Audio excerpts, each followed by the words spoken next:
Nama saya Husna, saya ada anak 2 orang berusia 1 tahun dan juga 5 bulan. Anak saya kerap menangis, batuk dan juga selesema. So bila saya guna balm biasa, sometimes kulit mereka jadi kemerah-merahan. Kawan recommendkan SimpliRub.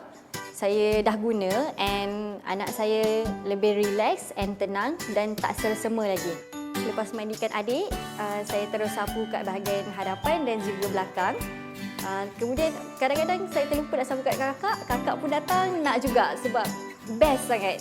SimpliRub ni bauan dia bau lavender. So bila saya ada rasa pening-pening ke selesema, saya just pening boleh letak kat kepala lah. Jadi bila selesema kita boleh hidu-hidu je. Kalau rasa mual pun sama. SimpliRub ni simple je, kecil je. So kita boleh simpan dalam beg.